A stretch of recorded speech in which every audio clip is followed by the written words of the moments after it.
If a student fails one class, we blame the student, right? If the student fails a class, you blame the student. Maybe they didn't study hard enough. Maybe they're in over their head. Maybe they didn't, I don't know, don't have what it takes. If a student fails every class, we blame, I don't know, the parents, right? Something in the upbringing, that not creating a supportive environment. If 75% of the students fail the class, who do we blame? The teachers, exactly. And if 75% of every student in every class globally is failing, then we have a systemic opportunity. And that is my excitement about the state of sales development. So I'm Bryan Franklin. I'm the CEO of OutboundWorks. We're creating the world's first fully automated sales development robot. An investor asked me the other day, do you mean a physical robot? No, we're not a physical robot, but someone that can do all of the tasks of sales development in a fully automated way. And it's been an incredible banner year, right? 2017, 570% growth in the number of SDRs in this country alone. It's the third fastest growing job in America, according to LinkedIn. I mean, it's amazing. But what did not grow 570% was pipeline, which means that everyone in this room has a much harder job than we did 2 years ago. Much bigger opportunity and a much harder job. So here's our industry report card. This is what I meant about 75%. So 85% of companies that set up SDR teams never make them ROI positive, and 75% of SDRs never make their targets. Right? So there's an issue, and the people in this room, I believe, are the ones who are going to solve it. So that's why I shared David's enthusiasm. And just let me take a minute. By the way, thank you, David, for having me here and having Outbounds here. It's a privilege to be a platinum sponsor and to get to meet all of you guys. So yeah, I think our report card isn't going so well, but I don't blame you or me or the teachers or the students or the parents. It's our whole system. So we're going to look at this, solving this problem, and what I'm hoping to do in the next, 25 minutes or so, is give you a template to solve the problem. I don't have the answer, I have the template. Together, we're going to solve it. Like any systemic problem, it takes everybody in the system working together to do that. We just need to have an operating principle that will work. And so we're going to solve the problem from 2 points of view, sort of the logical, analytical point of view, some would say the left brain, and the sort of emotional, interpersonal point of view, some would say the right brain, and we're going to solve the problem with both sides. So let's start with the analytical. How many of you feel like you are more like that left brain, analytical? That's more your, yeah, okay. And then how many are on the right brain?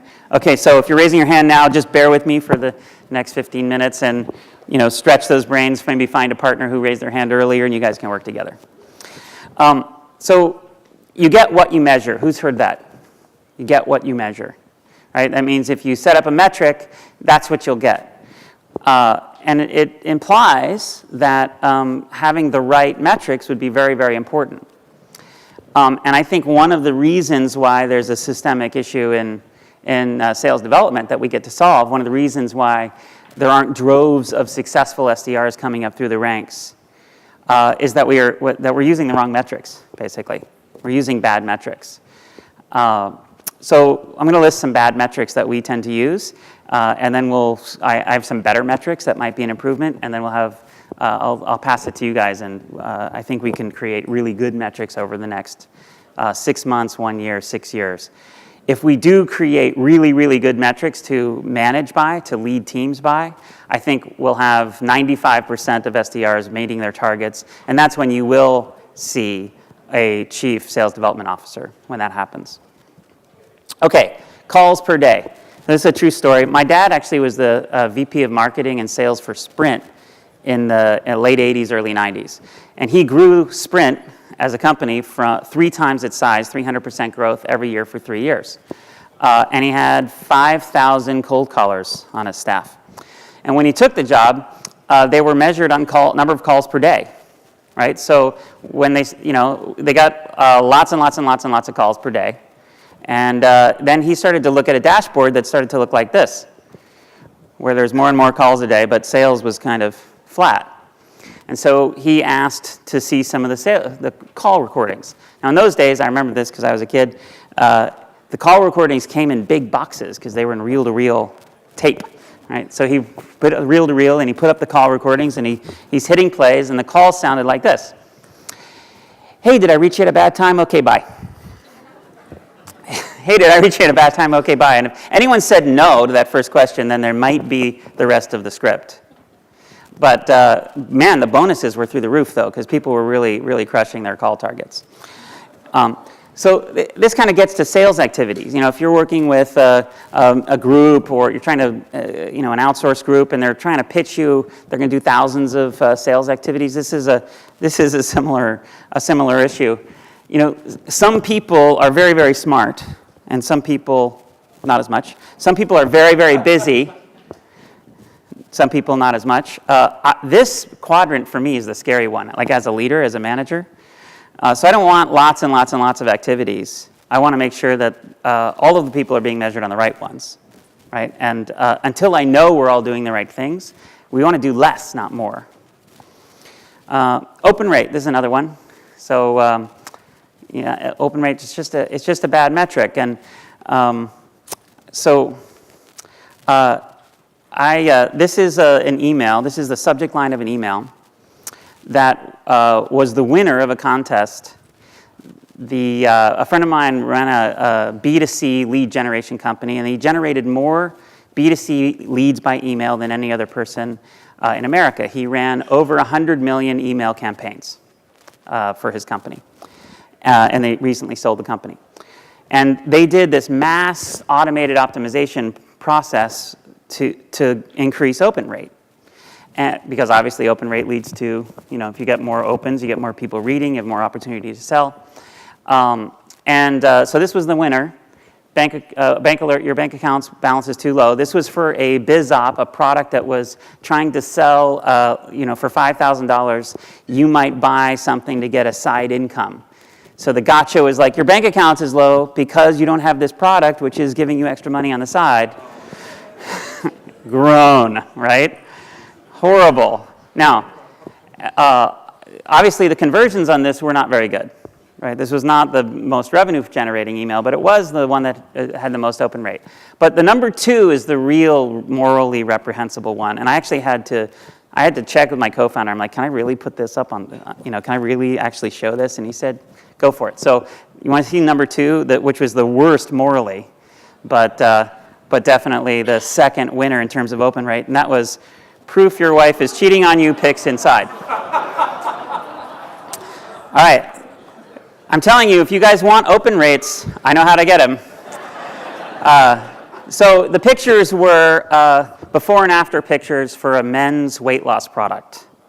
And the idea is, look, these guys are in shape and you're fat, so your wife is probably cheating on you, although we don't know that for sure. There's our proof by our product. Anyway, it didn't work. It didn't work. Why? Because it's horrible. Because it's inhuman. Because it's lame. Because it's not actually building an authentic relationship with the customer. It's trying to trick them. Now, I know what you're thinking. Okay, that's funny, Bryan, but listen, we're a respectable company. We have good values. We're never going to send an email like that out. And I know you probably wouldn't, although you are managing more and more SDRs with less and less experience, and if you manage to metrics, these kinds of things do slip through the cracks. Reply rate is another good one. So, surely if we don't measure open rate, we should measure reply rate, or even positive reply rate. And again, if you want if you want to triple your reply rate, just do these 3 things. First, remove all links or company references, especially any unsubscribe buttons or links from your emails. That way, no one can do anything or do any research or understand anything about your company without hitting reply. The reply rates will increase, especially the replies that say unsubscribe, one word. Second, make egregious spelling and grammar errors. And I debated whether I should misspell egregious, but I don't actually know how to spell egregious, so I don't figure you'd get it either. And then the third, be rude, insulting, or politically insensitive, or tone deaf. Here's a true story. This one is accidental, but I think it still proves the point. this is a company, I will not name the company out of respect, and they had a marketing campaign around the idea of rifle versus shotgun. And you've heard this metaphor before, right? Like, instead of the spray and pray approach of just doing whatever, we will help you target better. So it was all this rifle versus shotgun language in the email. So far, so good, except for that that campaign went out corresponding with one of the violent mass shootings in this country, and a lot of those inboxes were in the town where that shooting occurred, in that period of time with Vegas, and right? So you got a lot of replies, but the replies were like, you guys are so tone deaf, I'm without words, you know? And there was a public apology from the CEO, et cetera, et cetera. So reply rates did go up. Another bad metric is number of opportunities. Now we're getting, like, we're cutting to the bone now, right? Because I think most of the sales leaders, the sales development leaders I've interacted with, if they're honest, do measure their reps on number of ops. You know, it wasn't that long ago that when a relative newcomer to sales development, thought this was going to be the metric. This was going to be the one that we would settle on. And OutboundWorks, you know, we're building machine learning that optimizes towards outcomes. So when you do that, when you're optimizing towards outcome, you really have to make sure it's the right outcome. I think the same thing happens, though, in human teams. Even if you're just showing these metrics or talking about them, consciously and unconsciously, your teams are going to be tweaking and gaming the system to try and make that happen. So why would it be a bad thing to try and make the number of opportunities go up? Well, this was illustrated for me when our automated system by a customer was put head-to-head with an outsourced sales development shop, and a good one. So, you know, we had the same ramp-up period, and we're tuning up the model, and the robot's off to the races, setting appointments, and so is the outsourced shop. And then after about 2 months of going live, we had a meeting where we were discussing the outcome, and right in advance of the meeting, I get the email about the number of opportunities that we had set versus them. And this is what it was. And that was not a fun email to get. I'm like, okay, this call is going to suck, right? Like, okay, in the same period of time, the same effort, the same money, they said 28 appointments and we said 6. And so I get on the call, and then the customer says, we're really excited to expand with you. We're dumping the other guys. We're going with you. And I didn't understand until they told me about how much money was still in the pipeline a month after those opportunities entered. So we had put $9 million in value, according to them, weighted value in the pipeline, and they had 0. All of their ops fell out at the first call. You know, the sales guys talked to them, and they're like, oh, well, geez, you really aren't a decision maker, you really don't have budget, you're really not in market, you're really not qualified, even though you checked the boxes of the qualification. So that's why those are bad metrics. So if they're bad metrics, why do the incredibly intelligent folks at Outreach and Sales Loft, I know you guys are here, why are you showing me these bad metrics on my dashboard? And I think it's not because they don't understand. It's not because they're trying to trick us into, you know, managing our teams badly. I think the clue as to why is over here. You would never manage an SDR, you would never bonus an SDR based on lowering their bounce rate, right? These actually are not metrics. They're statistics. Statistics are great for troubleshooting. They're really bad for managing people or for optimizing robots. So think of statistics as like what a mechanic gets when he plugs the thing into your car to find out what's wrong with it. Whereas the metrics, like if the analogy is it's a race, you've got a race car driver. The race car driver is trying to win the race. You're not going to manage the race car driver based on the output of what the mechanic's check engine light thing says. I don't know what that's called. You can tell I'm not a mechanic. You know, that's what you use to fix the car when something's wrong, but it's not what you use to optimize to or to measure the success or the health of the team. So that's the main takeaway, and the main reason I think actually we've had so many more SDRs in the country, but not growing pipeline at the same rate, because we're not measuring the right things. So here's some better metrics. And I say better because, well, there's no such thing as a good metric. We'll get to that later. It's not bad and good. There's no right and wrong. In fact, very high probability that I would stand up on this stage in 4 years and list everything I'm about to say as stupid and you shouldn't do it. But it doesn't mean it's stupid now. It means that no metric has staying power. Right? It's a continual evolving process of intellectual honesty and of collaboration with your team. But for now, let's have some better metrics. First is lead efficiency, which is just qualified opportunities divided by contacts engaged in a given period. Now, why is this a better metric? Who here has an infinite TAM? Anyone have an infinite TAM? I mean, have infinite people in the TAM? If there's one guy raising their hand. For you go ahead and measure, the number of opportunities. You don't need this metric. But if you have a finite TAM, then you have finite dry powder, and you want to make sure you're using it with your absolute best foot forward, with your most effective copy, with your most effective rep, with your most effective optimized connection between potential rep and potential opportunity, potential prospect. And all of this kind of wraps that into one. If we're constantly driving more qualified opportunities for less contacts engaged, that avoids the just, first of all, you can't do that kind of just a bunch of garbage opportunities because in order to do that, you have to contact a great many contacts. So we've been tracking lead efficiency at OutboundWorks quarter over quarter. And because we're training the model and the robot and the team against this, we're seeing a 55% quarter-over-quarter growth. Now, in the first slide, industry average is, for an email-only campaign, is for every 1,000 contacts, you get 1.5 opportunities, or a 0.15% opportunity rate. And we're seeing that over 2% now. This 55% growth, I expect to continue for several quarters to come, because again, you get what you measure. Account penetration, this is another pretty good one. So this is the account with engaged opportunities divided by the total number of target accounts. It's a very different thing to have 5 solid ops when you have 80 total target accounts than to have 5 solid ops when you have 80,000 total target accounts. Those are massively different pictures. So I like to know what's the account penetration. It tells me, do we need to go wider in accounts? It shapes your strategy. Time to value. This one is, to me, it's crazy to me that this isn't measured as a normal course. You have to really dig deep into your CRM to get it even. But it's essentially sales cycle, but for an individual opportunity.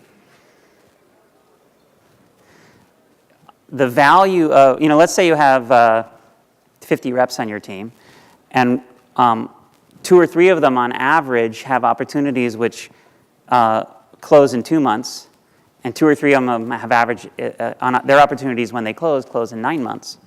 The relative value of those groups is immensely, immensely different, and you have to know that. Also, if you want to encourage your reps to do more qualification, then this is one way to do that. Because who moves quickly through pipeline? Qualified folks who have need, who are clear, have a project that your solution solves. They go very quickly.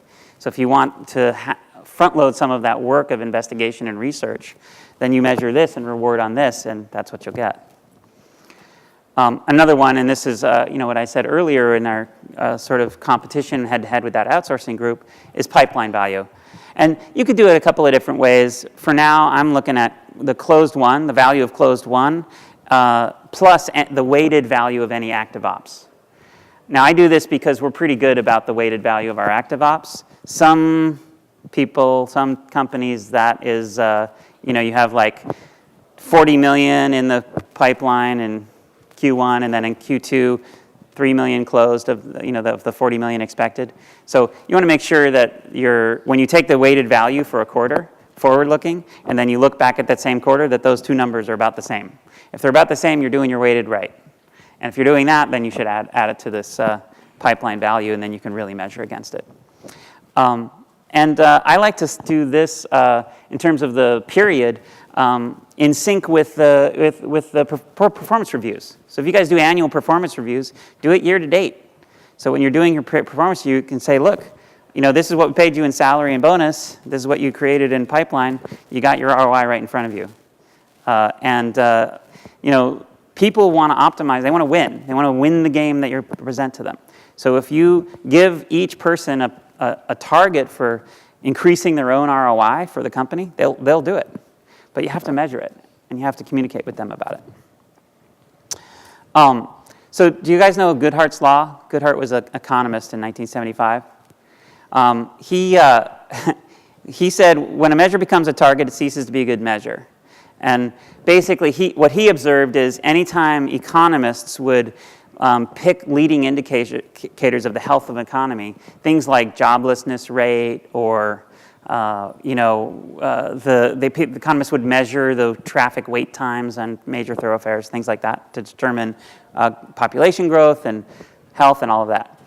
Well, those measurements then, they would hand them to the policymakers, and the policymakers then would legislate things to optimize those metrics to improve the economy. But of course, they were doing the same thing that we were talking about with those bad metrics of just kind of over-optimizing for not the actual outcome you want, but just so that the metric looks good, which is the origination of the term vanity metric, because it makes it look good, but it isn't. So anytime a measure becomes a target, it ceases to be a good measure, which means, that's why I said, listen, in a couple of years, I'm going to be up here telling you that everything I said was good is now bad, and we're going to have to do the whole thing over again.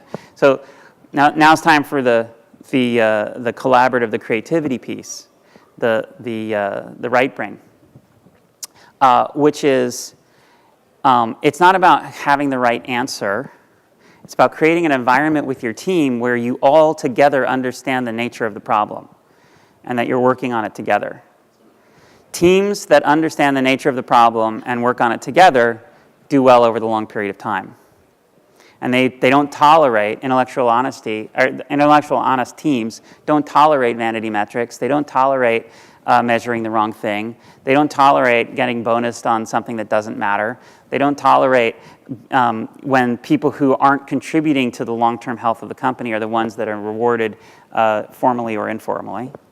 So work together with your team. Sit down and say, okay, look, I went to this Tenbound thing, and one thing I learned is we've been tracking open rates, and it's a bad metric, and here's why.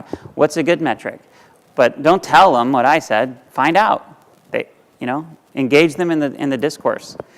And if you do that, then I think we have a chance of actually continuing to scale the effectiveness of outbound sales development as we scale the number of bodies we have applied to trying to make it work. So we just have a couple minutes left. This is the end of my presentation. Guys, if you have any questions, I'm happy to answer them now, or I can answer them later. But I just want to say you guys are awesome, and I'm excited to be here for the next for the next day. And again, thank you to David for having me.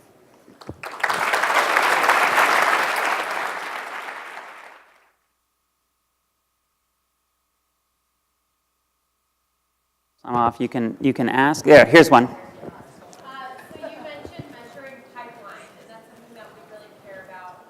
At what point do you start measuring pipeline, and kind of what's your outline for that measurement? Do you have set numbers that you automatically allocate, or is it up to the account executive to determine what those dollars look like on the pipe?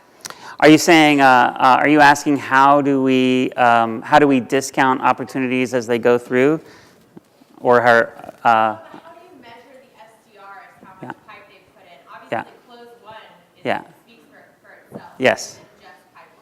Okay, I'm going to answer it two ways. So when to measure is from the beginning. Any measurement that you come up after the fact to describe what has happened is suspect at best. Any measurement that you set up in advance and then you enter the data, you're going to get better data. So when to do it is from their first day.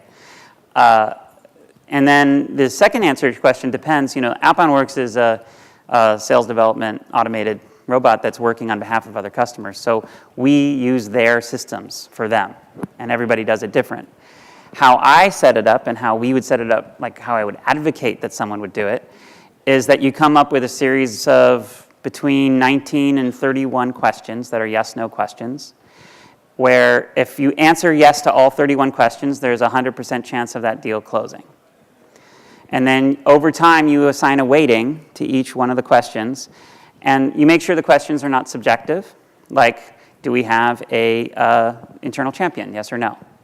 Have they allocated budget to a project that we fit, yes or no?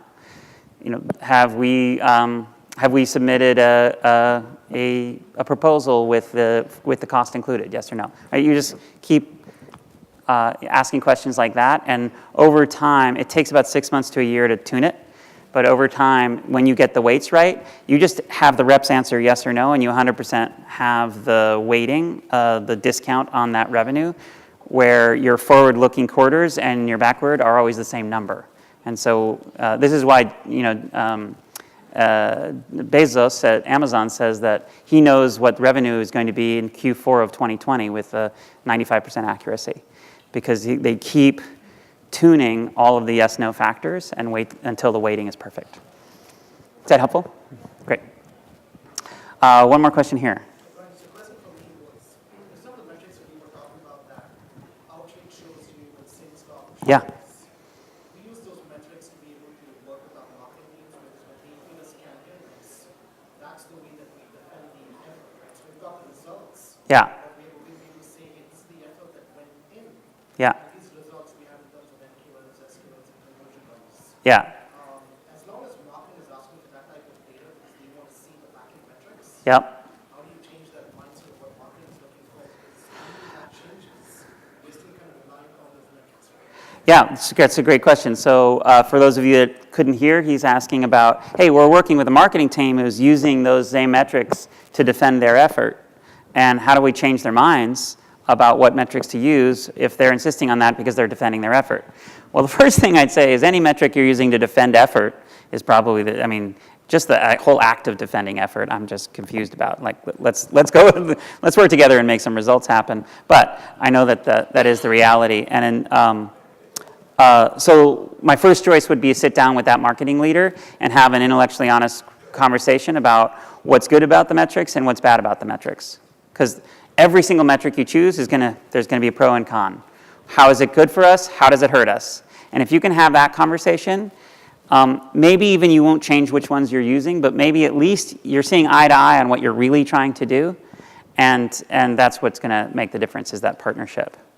So I think also if you're having that conversation and you're leading it, they're going to be very open to changing the metric, even if it doesn't defend their effort as much as long as it has you and them aligned towards a common outcome.